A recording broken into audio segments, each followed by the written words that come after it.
السلام علیکم ناظرین، اسماعیل اردو سٹوریز میں خوش آمدید۔ ناظرین، آج کی کہانی ایک ایسے انسان کی ہے جس نے اپنی ہوس، لالچ اور اندھی خواہشات کے ہاتھوں نہ صرف اپنا ایمان کھو دیا بلکہ اپنی انسانیت بھی دفن کر دی۔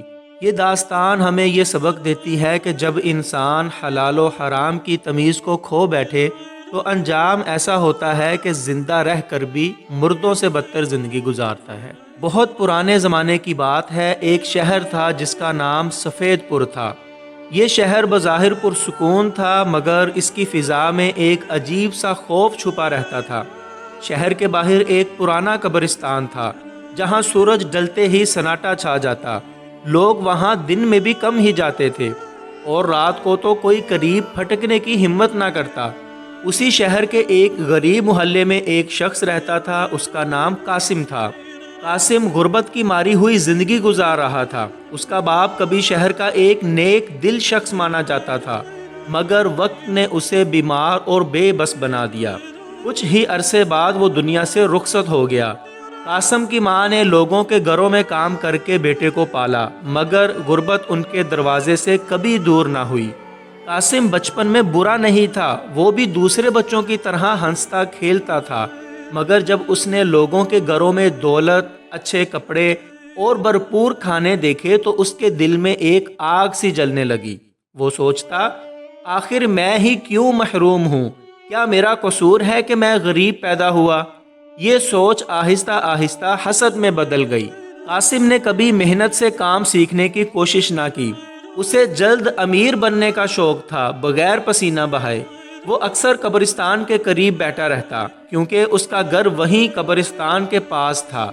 وہ جنازے آتے جاتے دیکھتا، لوگوں کے رونے کی آوازیں سنتا اور پھر ان قیمتی کفنوں کے بارے میں سوچتا جو چند گھنٹوں میں مٹی کے نیچے دفن ہو جاتے تھے۔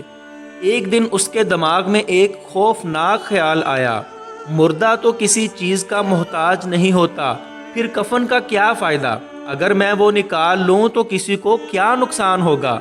یہ خیال پہلے تو اس کے دل کو لرزا گیا مگر شیطان نے اسے آہستہ آہستہ قبول کروانا شروع کر دیا۔ چند دن تک وہ اسی کشمکش میں رہا، پھر ایک رات جب آسمان پر بادل چھائے ہوئے تھے اور قبرستان میں گپ اندھیرا تھا، قاسم نے ہمت کی۔ اس نے کدال اٹھائی اور قبرستان کی طرف چل پڑا۔ اس کے قدم لرز رہے تھے، دل زور زور سے دھڑک رہا تھا مگر لالچ خوف پر غالب آ چکا تھا۔ جب اس نے پہلی قبر کھودی اور کفن نکالا تو اس کے ہاتھ کانپ رہے تھے۔ اسے ایسے لگا جیسے مردہ آنکھیں کھول دے گا مگر کچھ نہ ہوا۔ وہ کفن لے کر بھاگ آیا۔ اگلے دن اس نے وہ کفن ایک چور بازار میں بیچ دیا۔ ایسے ہاتھ میں آئے تو اس کے دل میں عجیب سی خوشی پیدا ہوئی مگر اس خوشی کے پیچھے ایک گہرا خوف چھپا ہوا تھا۔ یہی وہ لمحہ تھا جب قاسم کا ضمیر مر گیا۔ اب وہ اکثر راتوں کو قبرستان جانے لگا، کبھی نئی قبریں کبھی پرانی۔ وہ کفن نکالتا، بیچتا اور پیسے اڑاتا۔ اس کی حالت بدلنے لگی، اچھے کپڑے، اچھا کھانا مگر آنکھوں کے نیچے سیاہ حلقے اور چہرے پر مردنی چھا گئی۔ شہر میں عجیب عجیب باتیں ہونے لگیں۔ لوگ کہتے، قبرستان میں قبریں کھلی پائی جاتی ہیں، کسی کفن چور کا ہاتھ ہے۔ لوگ خوف زدہ ہو گئے، رات کو پہرے لگنے لگے مگر قاسم اتنا ماہر ہو چکا تھا کہ کسی کے ہاتھ نہ آتا۔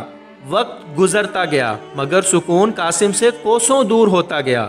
رات کو سوتے وقت اسے خواب آتے، کبھی مردے اس کا پیچھا کرتے، کبھی کفن میں لپٹے لاشیں اس کے سامنے کھڑی ہو جاتی۔ وہ چیخ کر اٹھ بیٹھتا مگر پھر خود کو سمجھاتا یہ سب وہم ہے۔ ایک رات اس کی ماں سخت بیمار پڑ گئی۔ قاسم نے بہت پیسے خرچ کیے مگر اللہ کو کچھ اور منظور تھا، اس کی ماں بھی دنیا سے رخصت ہو گئی۔ قاسم پر غم کا پہاڑ ٹوٹ پڑا۔ پہلی بار اسے محسوس ہوا کہ موت کیا ہوتی ہے۔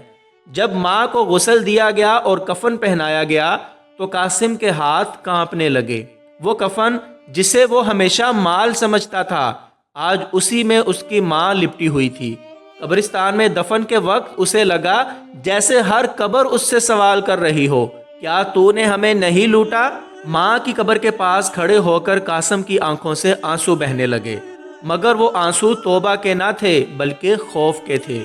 ماں کی وفات کے بعد قاسم بالکل تنہا ہو گیا۔ اب اس کا کوئی اپنا نہ تھا، مگر اس کے باوجود وہ اپنی حرکت سے باز نہ آیا۔ شیطان نے اس کے دل کو پوری طرح جکڑ لیا تھا۔ ایک رات جب وہ قبرستان میں ایک نئی قبر کھود رہا تھا تو اچانک اس کا پاؤں پھسلا اور وہ قبر میں گر پڑا۔ کدال اس کے ہاتھ سے چھوٹ گئی۔ اندھیرا، سناٹا اور قبر کے اندر کی گھٹن۔ وہ چیخنا چاہتا تھا مگر آواز گلے میں اٹک گئی۔ اسی وقت اسے یوں لگا جیسے کسی نے اس کے کندھے پر ہاتھ رکھا ہو۔ اس نے چیخ ماری مگر کوئی نہ تھا۔ پھر اسے آوازیں سنائی دینے لگی۔ یہی انجام ہے کفن چور کا۔ قاسم بے ہوش ہو گیا۔ صبح جب لوگوں نے شور سنا تو دیکھا کہ ایک شخص قبر میں گرا ہوا ہے، آدھا مردہ آدھا زندہ۔ اسے نکالا گیا۔ ہوش میں آیا تو وہ چیخ چیخ کر کہنے لگا، میں کفن چور ہوں، مجھے معاف کر دو۔ لوگوں نے پولیس کو بلا لیا۔ قاسم کے تمام گناہ کھل کر سامنے آ گئے۔ اسے سزا ہوئی، جیل بھیجا گیا۔ جیل میں اس نے بہت وقت سوچ میں گزارا۔ وہاں اس کی ملاقات ایک نیک بوڑھے قیدی سے ہوئی جس نے اسے کہا، بیٹا، اللہ کی رحمت بہت وسیع ہے، مگر شرط یہ ہے کہ دل سے توبہ کی جائے۔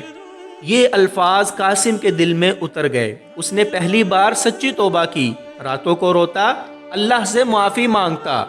کئی سال بعد جب وہ جیل سے باہر آیا تو وہ پہلے والا قاسم نہ تھا۔ وہ خاموش، سنجیدہ اور شرمندہ انسان بن چکا تھا۔ اس نے شہر چھوڑ دیا اور ایک دور دراز بستی میں جا کر محنت مزدوری شروع کی۔ وہ لوگوں کو اپنی کہانی سناتا تاکہ کوئی اس اندھے راستے پر نہ چلے۔ وہ اکثر کہا کرتا، میں زندہ لاش تھا، کفن چوری کرتا تھا، مگر اصل میں اپنی انسانیت چوری کر رہا تھا۔ تو اس کہانی سے ہمیں یہ سبق ملتا ہے، کفن چوری صرف مردوں کی بے حرمتی نہیں، یہ زندہ انسان کے دل اور ایمان کی موت ہے۔ جو شخص حرام کے راستے پر چلتا ہے وہ وقتی فائدہ تو پا لیتا ہے، مگر اس کا انجام خوف، ذلت اور ندامت کے سوا کچھ نہیں ہوتا۔ توبہ کا دروازہ کھلا ہے، مگر وقت پر عقل آ جانا ہی اصل کامیابی ہے۔